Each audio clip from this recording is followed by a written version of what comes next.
Steve Harvey discovered a janitor sleeping in the studio.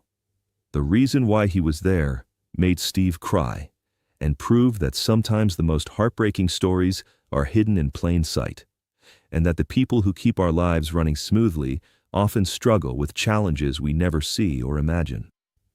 It was a late Tuesday evening in March 2024, and Steve Harvey had returned to his Atlanta television studio to retrieve some important documents he had forgotten earlier that day. Steve rarely visited the studio after hours, preferring to handle business during regular filming days, but an urgent contract review required his attention before morning meetings with network executives. Steve used his keycard to enter the building through the main entrance, expecting to find the studio completely empty except for security personnel. The building felt different in the quiet of the evening, the bustling energy of daytime production replaced by the peaceful silence of empty hallways and darkened offices. As Steve made his way through the corridors toward his dressing room office, he noticed that lights were still on in several areas of the studio, which seemed unusual for this late hour. Steve initially assumed that the cleaning crew was working their overnight shift, which would explain the illuminated spaces throughout the building. Steve retrieved the contracts from his dressing room and was preparing to leave when he heard what sounded like snoring coming from somewhere near the main studio set. Curious about who might be in the studio at this hour, Steve decided to investigate the source of the sound. Following the soft snoring, Steve walked onto the main set where he filmed his daily talk show.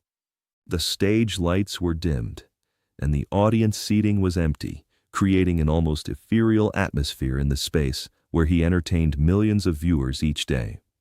That's when Steve saw something that immediately concerned him. A man was lying on the floor behind the main interview chairs, covered by what appeared to be a janitor's uniform jacket, and using a small duffel bag as a makeshift pillow. Steve approached quietly, not wanting to startle whoever was sleeping on his studio floor. As he got closer, he recognized the man as William Bill Rodriguez, a 58-year-old janitor who had been working in the building for over 3 years.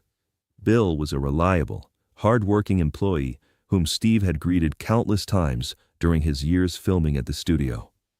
Steve stood there for a moment, trying to understand why Bill would be sleeping on the studio floor instead of going home after his shift. Several explanations ran through Steve's mind. Perhaps Bill had worked late and was too tired to drive home safely. Or maybe he lived far away and was avoiding a long commute.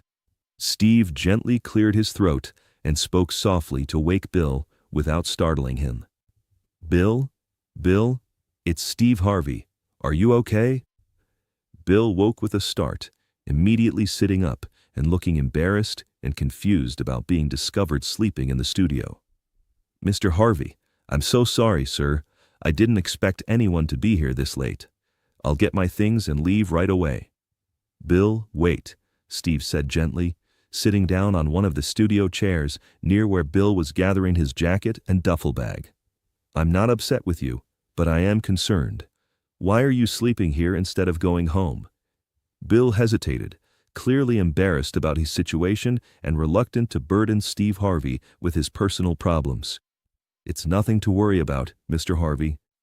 I just had some transportation issues tonight, and I thought it would be easier to rest here until morning rather than try to get home so late." Steve's instincts told him there was much more to Bill's story than simple transportation problems. Something about Bill's reluctance to make eye contact and his obvious discomfort suggested a deeper issue. "Bill, I've known you for 3 years, and you've always been professional and reliable. I care about the people who work in this building, and I can see that something is troubling you. Please tell me what's really going on." Bill looked at Steve with the expression of a man who had been carrying a heavy burden alone for too long, and was unsure whether he could trust someone with the truth about his situation. "Mr. Harvey, I appreciate your concern, but this is my problem to handle. I don't want to bother you with personal matters." "Bill, it's not a bother. If you're sleeping in my studio, then it becomes my concern. Please, help me understand what's happening." Bill took a deep breath and made a decision to trust Steve with the truth about his circumstances. "Mr. Harvey, I lost my apartment 6 weeks ago. I've been living in my car in the studio parking lot and sometimes sleeping here in the building when the weather is bad or when I need to feel safe." Steve felt his heart sink as he began to understand the scope of Bill's situation. "Bill, what happened to your apartment?" "My wife, Maria, has been fighting cancer for 2 years. Even with my insurance from working here, the medical bills and the cost of her treatments have been overwhelming. I had to choose between paying rent and paying for Maria's chemotherapy medications." Steve was beginning to understand that Bill was facing an impossible situation that would challenge any family. "Where is Maria now?" "Her sister has been wonderful, taking care of Maria during her treatments, but there's no room for me in their small apartment. I didn't want to burden them further or take space away from Maria when she needs care and comfort." Bill's voice began to break as he continued explaining his situation. "Mr. Harvey, I've worked hard my entire life. I've never asked for handouts or charity. But cancer doesn't care about your work ethic or your pride. It just destroys everything you've built, one medical bill at a time." Steve was deeply moved by Bill's dignity and the impossible choices he had been forced to make. "Bill, how long has it been since you've had a proper meal or a good night's sleep?"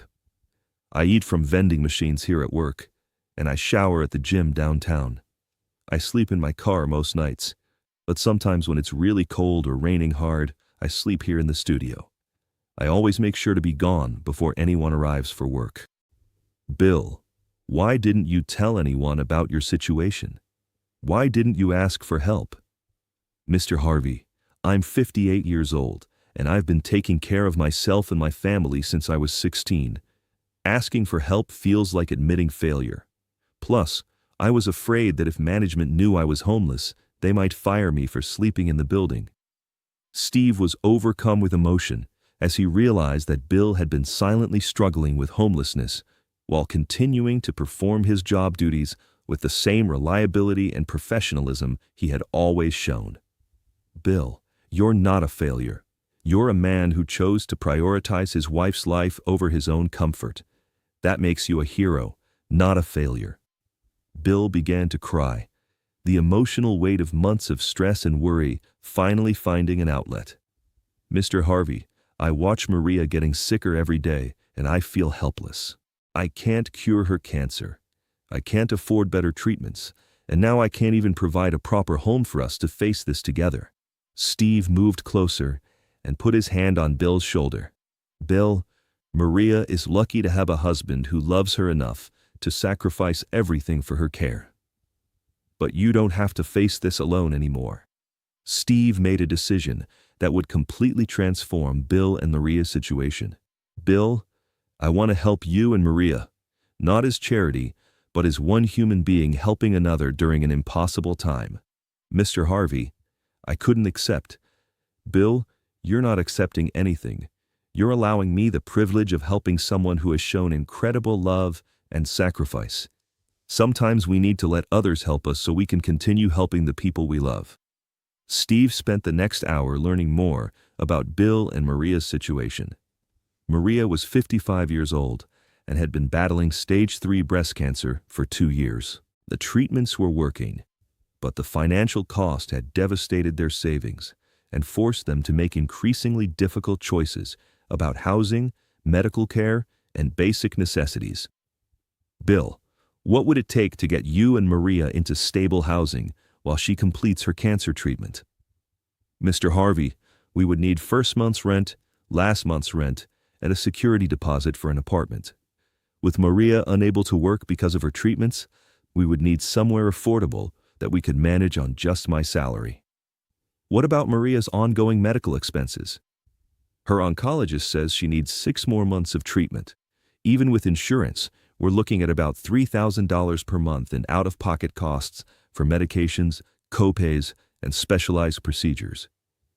Steve was quiet for several minutes, processing the scope of Bill and Maria's financial needs and thinking about the most effective way to provide comprehensive assistance. Bill, I want to cover all of Maria's medical expenses for the remainder of her treatment. All of them. And I want to find you and Maria a comfortable apartment where you can face this battle together. Bill stared at Steve in disbelief, unable to process what he was hearing. Mr. Harvey, that would cost thousands and thousands of dollars. I could never repay you. Bill, you don't repay kindness. You accept it gracefully and then extend it to someone else when you have the opportunity. Steve immediately called his personal assistant and his financial advisor, setting in motion a comprehensive support plan for Bill and Maria. Within 48 hours, Steve had arranged for a fully furnished 2-bedroom apartment in a convenient location, established a medical fund to cover all of Maria's treatment costs, and provided Bill with transportation so he no longer had to worry about sleeping in his car. But Steve's assistance went beyond just financial support. He arranged for Maria to receive treatment at one of Atlanta's premier cancer centers, where she would have access to cutting-edge treatments and comprehensive care coordination. 3 weeks after Steve discovered Bill sleeping in the studio, Bill and Maria Rodriguez appeared on Steve's television show to share their story and express their gratitude. "Mr. Harvey," Maria said during the interview, her appearance healthier and more vibrant than it had been in months, "you didn't just help us financially. You gave us hope when we had almost given up." "Bill," Steve said, "you taught me something important about dignity and love. You showed me what it looks like to sacrifice everything for someone you care about." "Mr. Harvey," Bill replied, "you showed us what it looks like when someone uses their blessings to bless others. You saved my wife's life and gave us our future back." The segment about Bill and Maria's story resonated deeply with viewers, many of whom shared their own experiences with medical bankruptcies and the impossible choices families face when dealing with serious illnesses. Steve used the overwhelming response to establish the Hidden Struggles Foundation, which provides emergency assistance for working families who are facing medical crises that threaten their housing stability. 6 months after that evening in the studio, Maria Rodriguez was declared cancer-free. She and Bill had moved into a permanent home, and Bill continued working at the studio with the gratitude of a man who had been given a second chance at life with his beloved wife. That Tuesday night, when I found Bill sleeping on my studio floor, I learned something important about the hidden struggles of people around us. Bill had been showing up to work every day, doing his job perfectly, and no one knew he was homeless, and his wife was fighting for her life. Steve keeps a photo from Bill and Maria's television appearance on his office wall, not as a reminder of his generosity, but as a reminder to pay attention to the people around him who might be struggling silently while continuing to serve others with dignity and professionalism.